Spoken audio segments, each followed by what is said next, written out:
right? We can't be going out there and doing things that aren't hitting the bottom line and aren't actually raising that level. So we have to be conscious in terms of what we actually put our time and effort into.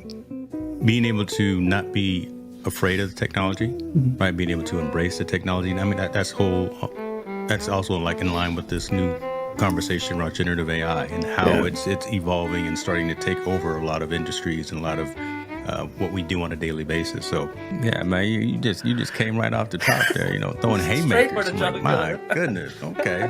What did I walk into? It's all good. It's all good. Hello and welcome to the Poly and Content Creator Spotlight. I'm Dustin, Poly Innovator. Today I'm talking with James Hicks, an engineering technologist, coach, content creator, and honestly, just a cool guy. Thanks for coming on the show. Man, thank you, brother. I appreciate the invite. This is going to be a good time. Oh, it is. I mean, we talked just earlier this week and we couldn't stop the ball rolling.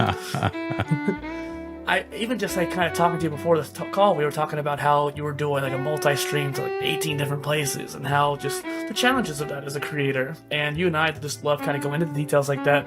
Did you want to share anything on that or?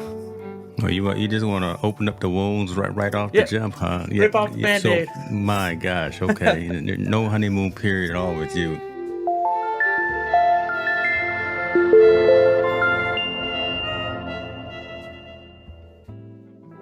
Listen, out here trying to do different things, right? Out here trying to really rise above the noise, trying to bring high quality content, trying to bring value to the community. And a way of doing that for me and my platform is to bring in different experts, different like minds, and different folks with different perspectives. So yeah, recently had a multi-geographic panel of folks on talking about the business of technology and talking about content creation, talking about this whole ecosystem and this whole environment. There were some technology issues, technology challenges. I won't even call them problems, right? I'll call them issues and challenges. Just again, with having so many people coming in from so many disparate locations and internet bandwidth, things of that nature. But that's how you learn.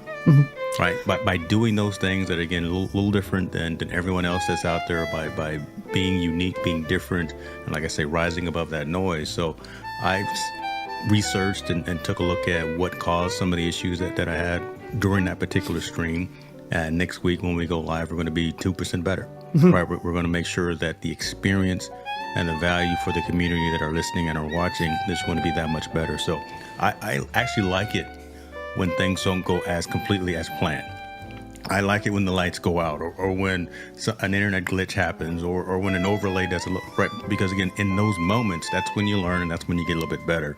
And then next time, I know what to do, I know what to expect, or I can talk to someone who's in the same boat, looking to do a live stream, do a podcast, do whatever the case may be, and say, Dustin, be ready for this. Think about this, those kinds of things. So yeah, I enjoy it. I wallow in the agony sometimes, but yeah, it's all good, brother. It's all good. Well, and I'm definitely sorry to kind of dig into that wound that's pretty fresh. I just think that you did a great job, though. Like you said, like not only are you taking it with just this mindset of growth and trying to improve, which not everybody does that, especially right off the bat like you were doing. But I think you did a great job. I had come in a couple times towards the beginning and towards more towards the end because I was busy working on some other stuff in the middle. But it was one of those things where when I came in, things were going, things were popping, the conversation was flowing. Managing that many people, managing that many streams, there's this orchestration involved, and you have those skills, and those skills were shown in that moment. I appreciate that.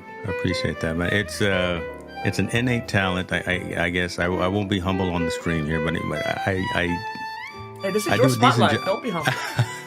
I'll admit I do a decent job at that, man. And again, it's the idea is to limit me, but be more attentive to the guest, right? It's all about the guest when I'm having a conversation. So how do I bring the best out of whomever I'm talking to and whatever we're talking about, and then the engagement that's in the comments and in the community and things of that nature. So having 18 disparate streams running at one particular time, all coming from one central location and going out to Twitter, Facebook, Instagram.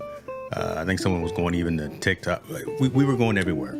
Right, but and to have it go off with little hitches, but still brought value, and the audience the audience got the value out of it. I think, honestly, me being the producer, me being the host, me being the originator, I'm beating myself up more over the intricacies and the nuance of it.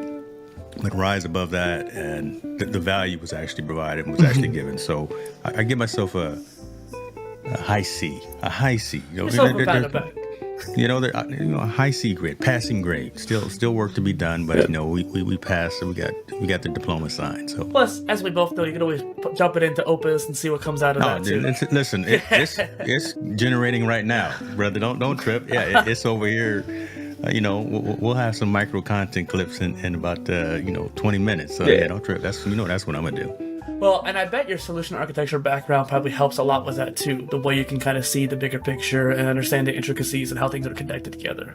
Yeah, being able to not be afraid of the technology, right? Being able to embrace the technology. I mean, that's also like in line with this new conversation around generative AI and how it's evolving and starting to take over